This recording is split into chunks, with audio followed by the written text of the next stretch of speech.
ఈ మధ్య ఒక యాక్టివిటీ మొదలెట్టినాం. మామూలుగా మనం చనిపోతే మరణించినాక బూడి చేస్తాం, ఎవ్వడికి ఉపయోగం లేదు, మట్టిలో కలిసిపోతాం. కాల్ చేస్తాం, కాలుష్యం అవుతాం, కార్బన్ డైఆక్సైడ్ గాలిలోకి వెళ్తుంది, ఉన్నదానికి ఇంకా తోడు చేస్తాం. కానీ 2 కళ్ళు ఇవ్వచ్చు చనిపోయినాక. మనం 199 మంది కళ్ళు 2 ఇవ్వచ్చు. కళ్ళు 2 అంటే గుడ్డిట్టు పీక్కొని పోరోళ్ళు, మీరు అట్లా భయపడద్దు. సున్నితమైన ఆపరేషన్తో నల్లగుడ్డు ఉంటుంది, అంతవరకే తీసుకుంటాం. చాలా సున్నితమైన ఆపరేషన్ చేసినట్టే, అసలు కనపడదు కూడా, కళ్ళు మూసేస్తారు. అంతవరకు కట్ చేసుకొని స్పెషల్ కంటైనర్లు పట్టుకెళ్తారు. 72 గంటలు ఎవరో పెడతారు, చూపు వస్తుంది. అట్లా చూపు అవసరమైన వాళ్ళు మన దేశంలో లక్షల మంది ఉన్నారు. మనం ఈ కార్నియా దానం అంటాం, కళ్ళదానం కూడా అనొద్దండి, కార్నియా నల్లగుడ్డు దానం చేయటం ద్వారా మనం చనిపోయినా ఇద్దరికి చూపిస్తాం. వాళ్ళు బతికినంతకాలం మనం బతికినట్టు లెక్క. మెదడు దెబ్బతింటే ఎక్కువ మంది అట్లా మరణించరు. సహజ మరణాలు, దేనికి పనికి రాకుండా ఛిద్రమైపోయిన మరణాలు అట్లాంటివి జరుగుతాయి. కొద్దిమంది మాత్రం యాక్సిడెంట్లో మెదడు దెబ్బతింటే శరీర అవయవాలు పనిచేస్తూ ఉంటాయి. వెంటిలేటర్ మీద పెడతారు, గుండెకి ఊపిరితిత్తులకి మెదడుకి కూడా రక్తం సప్లై జరుగుతూ ఉంటుంది, కానీ మెదడు రికవర్ కాదు. అటువంటి వాళ్ళదైతే గుండెని, ఊపిరితిత్తులు 2, లివర్ ఇద్దరికి, మూత్రపిండాలు ఇద్దరికి ఇచ్చేయచ్చు. కళ్ళతో పాటు కళ్ళు ఇద్దరికి, గుండె ఒకరికి, 3, 2 ఊపిరితిత్తులు, 5, 2 మూత్రపిండాలు, 7, లివర్ ఇద్దరికి, 9 మందికి మనం ప్రాణదానం చేయొచ్చు. అంటే 9 మందిలో మనం బతికుంటాం. యాక్సిడెంట్లు అయ్యి లేదా మెదడుకు రక్తం సప్లై పోవడానికి చాలా కారణాలు ఉంటాయి. మెదడు ఇంక పనిచేయదు, అది రికవర్ కాదు. ఇక మెదడు రికవర్ కాదు అని డాక్టర్ సర్టిఫై చేస్తే వీళ్ళు 9 మందికి ఉపయోగపడతారు. చాలా గొప్ప వాళ్ళ కింద లెక్కలు. మరణించినా జీవించుండడం అంటే అది. చనిపోయే మన ప్రమేయం లేకుండా మన శరీరం సేవ చేస్తుంది. మన బంధువులు అంగీకరిస్తే, మనం ట్రైనింగ్ ఇవ్వాల్సింది మన బంధువులకి, మనం అంగీకరించటం కాదు. ఇంట్లో వాళ్ళని అంగీకరింపజేయాలి. దీనికి వాళ్ళకి రకరకాల సెంటిమెంట్లు, రకరకాల ఆలోచనలు. మనవాడు చచ్చిపోయిన స్వర్గం పోతాడు కదా, అక్కడుండే దేవుడు ఏం కళ్ళు లేకుండా ఇచ్చినావు కొడుక, గుండె లేకుండా ఇచ్చినావు అని తిడతాడేమో అని భయం మనకి. చెప్పండి, అడిగితే దేవుడు ఇంకా 10 మందిని బతికించి వచ్చినావే, నీ శాత కాదు బతికించడం, నేను బతికించిన చూడని చెప్పండి. దేవుడికి శాత అయితే బ్రహ్మదేవుడు అయితే పుట్టిస్తాడు, విష్ణుమూర్తి అయితే తగాదాలు వస్తే పరిష్కరిస్తాడు. ఇంక సాగుకొట్టే కార్యక్రమం శివుడిది. సాగుకొట్టడమే తెలుసు ఆయనకి, ఇంకేం శాత కాదు. నువ్వు సాగుకొట్టడం తెలుసు, నేను బతికించి వచ్చిన.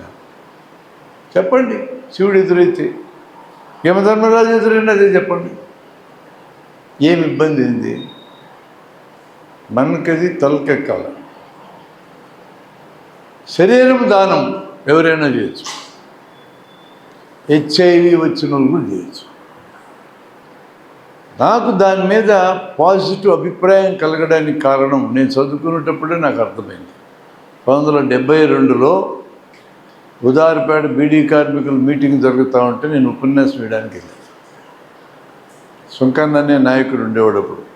డౌన్ టు ఎర్త్ వర్కర్ కింద డెవలప్ అయిన ఆయన గుండెపోటుతో మరణించాడు మా చేతుల మీదుగానే, మేము సజ్జనంగా ఉన్నప్పుడు. ఆయన మీటింగ్ పెడితే వెళ్ళా. అక్కడ చెప్పాను, నేను డాక్టర్ కావడానికి కారణం ప్రభుత్వం వాళ్ళు 1,00,000 ఇచ్చినారు మాకు డాక్టర్ కావడానికి. మా అమ్మ నాయనలు 10,000 ఇచ్చినారు. నాకు ఖర్చు అయింది 10,000, మొత్తం 6.5 ఏళ్ళకి గాను.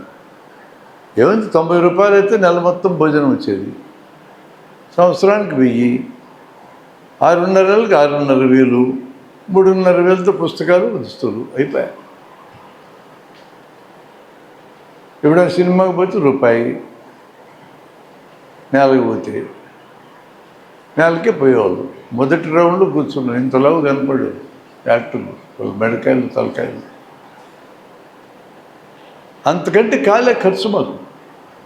1 lakh గవర్నమెంట్ మా కోసం ఖర్చు పెట్టింది. ఇప్పుడైతే గవర్నమెంట్ హాస్పిటల్లో ట్రైనింగ్ అయిన పిల్లలైనా, ప్రైవేట్ హాస్పిటల్లో ట్రైనింగ్ అయిన పిల్లలైనా, ఏ మెడికల్ కాలేజ్ ట్రైన్ అయినా 1 కోటి గవర్నమెంట్కి ఖర్చు అవుతుంది.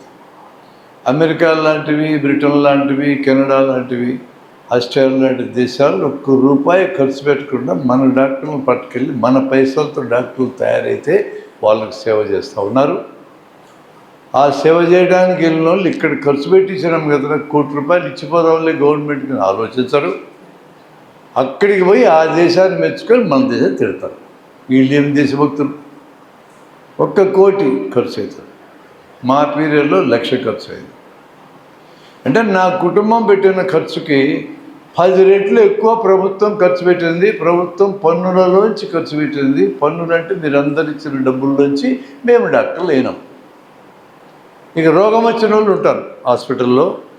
ఆ రోగం బాగవుతుందో బాగాదో, ఇప్పుడు చచ్చిపోతావు బతుకుతూ చస్తామని భయంతో చేరుతూ ఉంటారు. వాళ్ళు మాకు రోగాల గురించి నేర్పించారు. మేము డాక్టర్లు కావడానికి మూల కారణం వాళ్ళు. ఆ రోగాలు చూడకపోతే మేము రోగాలు కనుక్కోలేము.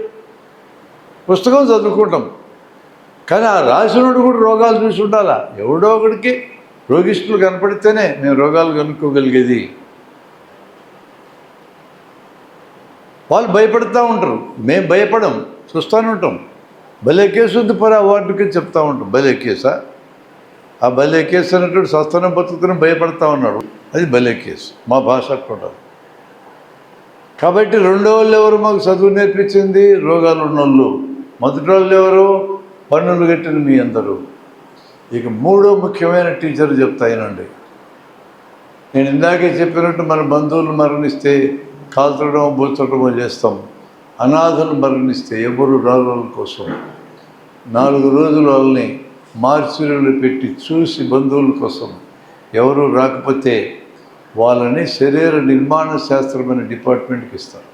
అనాటమీ అంటారు దాన్ని. పెద్ద సిమెంట్ తొట్టి ఉంటుంది అక్కడ.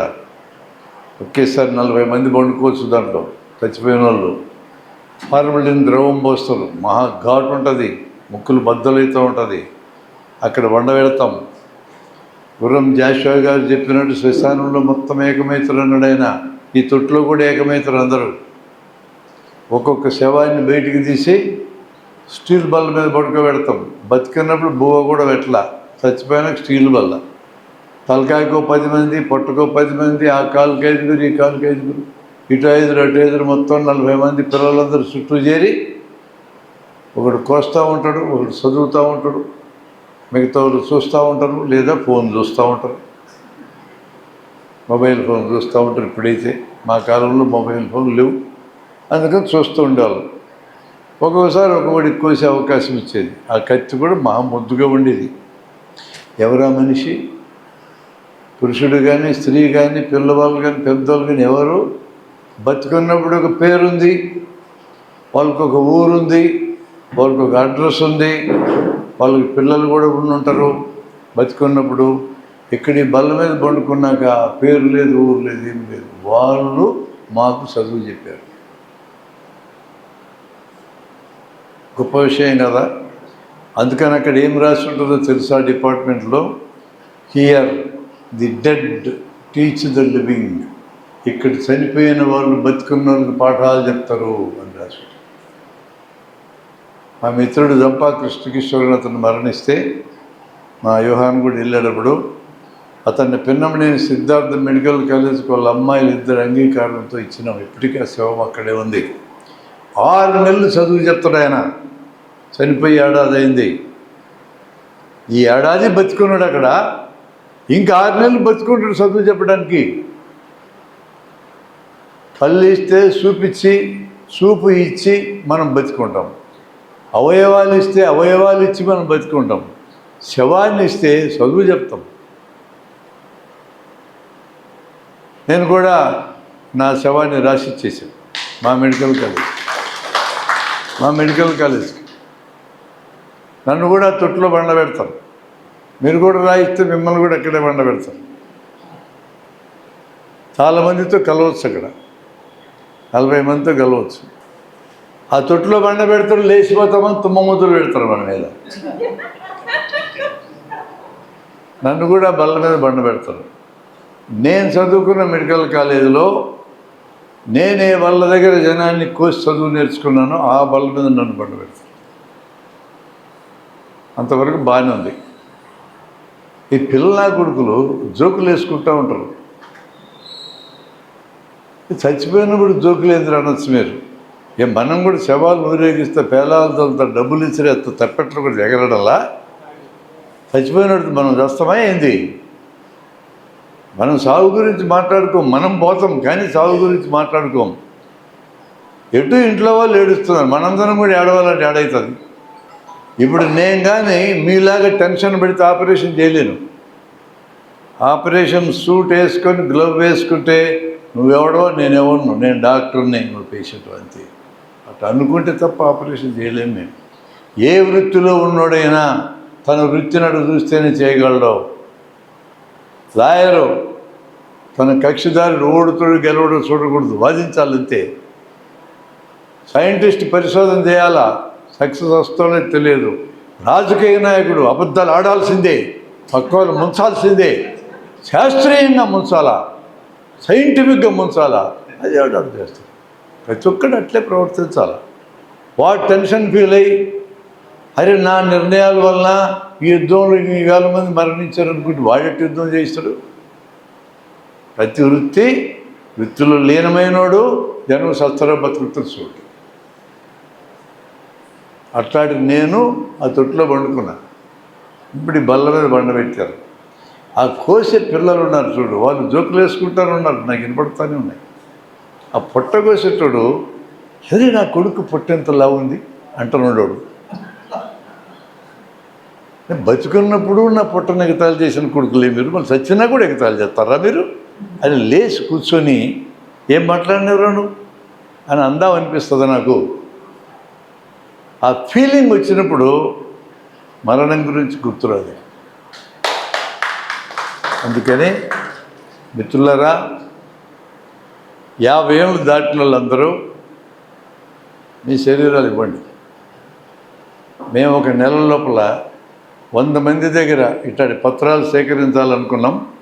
మీరు కొన్ని పత్రాలు ఇవ్వండి. అందులో మీ ఫోటో అతికించాలా, శరీరం ఇస్తానన్నాళ్ళు ఫోటో కింద ఎవరెవరైతే మనం మరణించినాక మన శవాన్ని ఎవ్వరికి ఇవ్వకుండా బూడి చేయాలా కాలేయాలనుకుంటారు చూడు, ఆ బ్యాచ్ సంతకాలు పెట్టించాలి. ఎవడెవడైతే మనం కోరికను నెరవేర్చుకుని అడ్డపడతాడు అనుకున్నామో వాళ్ళందరూ సంతకాలు పెట్టించాలి. పెట్టించినా అడ్డుపడే ఛాన్స్ ఉంది. మనం 10 మంది ఉంటే అడ్డుపడకుండా ఆపచ్చు. లేవనుకో వేపనాయని పిలుస్తారు, వాడి సంభావనడు మింగుతాడు, వాడు స్వర్గానికి పెట్టాడు మంత్రం పాడతాడు. పోతామో పోమో నాకైతే తెలియదు. నాకు స్వర్గం పోతానికి కోరిక కూడా లేదు. ఏమి ఎప్పుడే తిక్క డ్యాన్సులు చూసుకుంటే ఆడుంటామబ్బా. ఈడ మస్తుగా రకరకాల సినిమాలు చూసుకోవచ్చు, వీడియోలు చూసుకోవచ్చు. రంబాబు రోసి మేనకత్తిలో ఎప్పుడైనా డ్యాన్స్ చూడలేం, బోరు కొడుతుంది మీకు. అసలు ఏం పని ఉండదంట, ఏం కావాలంటే అది వస్తుందంట. కామధేను కల్పవృక్షము, సెలయేళ్ళు పచ్చికలు. ఎంతసేపు పచ్చికలు చూస్తూ ఉంటామండి. వాటి పక్కన పడుకోవడం 24 గంటలు. అస్సలు భయంకరమైన స్వర్గం. నేనైతే ఎంజాయ్ చేయలేను. నేను బోను, పొమ్మన్నా పోను, పైసలు ఎదురిచ్చినా పోను. మీ ఇష్టం, మీరు పోదలుచుకొని పోండి. అక్కడ ప్రభువు కాసుకొని ఉంటాడు, పెద్ద ప్రభు యేసు ప్రభువుల నాయన. కొంతమందికి అల్లా కాసుకొని ఉంటాడు. మనకైతే మస్తు దేవుళ్ళు ఉన్నారు, తలా ఒక లోకం పెట్టుకొని కూర్చొని ఉన్నారు అక్కడ హిందువులకి. సత్యలోకం అంట, కైలాసం అంట, వైకుంఠం అంట. ఓరి అబ్బాయి ఎన్ని పెట్టినారు వీళ్ళు. ఎవరి దగ్గరికి కావాలంటే వాళ్ళ దగ్గరికి మనం పోవచ్చు. మధ్యలో యమధర్మరాజు అడ్డం పడుకుని ఉంటే ఆయన పాపాత్ములందరూ నా దగ్గరికి రండి. ఇప్పుడు ఆయన చాలా బిజీగా ఉంది. నరకం ఏమనుకుంటున్నారు, మొత్తం ఇండియాలో ఉన్నట్టు 100 కోట్ల మంది ఆడికే పోతారు నా లెక్క ప్రకారం. కాంపిటీషన్ పెరిగి వస్తువులు లేవు అక్కడ. జనాన్ని కాల్చడానికి బాండీలు లేవు, కొయ్యడానికి రంపాలు కరువు అయిపోయినాయి. మనమే పంపాలి రంపాలు, ఇనుప ముగ్గు కాకులను మనమే పంపాలి. అంత బిజీ అయిపోయింది నరకం. ఇట్లాంటివన్నీ నమ్మేటోళ్ళు పోతారు. ఒక్కసారి మన తెలివి పోయినాక మరణించినాక ఇంకేం మనకు సంబంధం లేదు, బతుకున్న వాళ్ళకి సంబంధం. అందుకని బతుకున్న వాళ్ళతో సంతకాలు పెట్టించు. చనిపోయినాక నా శవాన్ని చదువు చెప్పడానికి ఇస్తా, కావాలంటే నా ఆస్తి తీసుకో, నువ్వేం ఆపగలిగేది ఏం లేదులే, కానీ నా శవాన్ని పిల్లలకి ఇచ్చా. నచ్చ చెప్పండి, నేను చెప్పినటువంటి భాష చెప్పండి. చనిపోయినాక ఏం చేసుకుంటారు శవాన్ని? నాకు అత్యంత ప్రీతిపాత్రమైన మా నాన్న చనిపోయినప్పుడు కూడా వదిలేస్తే కుళ్ళిపోతాడు, కంపు వస్తుంది, రోగాలు వస్తాయి. నా తల్లి అయితే నా తండ్రి అయితే కుళ్ళిపోకుండా ఉంటారా? అంతే. ఏదో గొప్ప గొప్ప వాళ్ళు ఎవరో లెనిన్ లాంటి వాళ్ళు అయితే చచ్చిపోయినా కూడా అట్టే పెట్టారు, కానీ మనల్ని ఎందుకు పెడతారు? ఏ పని వీళ్ళందరినీ పెడితే లోకమంతా బరువెక్కిపోద్ది. కాబట్టి మనం ఉపయోగపడుతూ ఉండాలా. మరణంలో కూడా సేవ చేయొచ్చు. పెద్ద వయసు ఉండటం ఖచ్చితంగా చేర్పించండి. మనకు కూడా ఎప్పుడేమైతే దేవుడికి తెలియదు కదా, మనం కూడా రాసి ఇచ్చేస్తాం. ఇంక 20 ఏళ్ళకో 30 ఏళ్ళకో 40 ఏళ్ళకో పోతామాడికి. ఆ టైం వచ్చేటోడికి శరీరాలు అవసరం లేని రోజు వచ్చిందనుకో, వస్తే రాని, మన ఒప్పుదలు ఇస్తాం. మనం ఈరోజు రక్తం ఇస్తున్నాం దానం, కొన్నాళ్ళు పోయాక ఆర్టిఫిషియల్ రక్తం వస్తే రక్తదానం మాయమైపోద్ది. కానీ మనిషి శరీరం మీద కోసి కండరాలు, నరాలు, ఎముకలు, రక్త నరాలు తెలుసుకునేలాగా ఎంత మిషన్లు ఇచ్చినా జరగదు. రేపొద్దున మనుషులకి ఆపరేషన్ చేయాలి, మిషన్లకు కాదు. మిషన్లు వచ్చినాయి ఇప్పుడు, ఇంటరాక్టివ్ మిషన్లు. నాకు నచ్చలే, చూశాను నేను. మనిషి మీద కోసి నేర్చుకునేంత గొప్ప విషయం కాదు అది. అందుకని మనం చనిపోయినా కూడా బతుకుంటాం. అట్లా బతుకుందాం అనే ప్రపోజల్ నేను పెడుతున్నాను.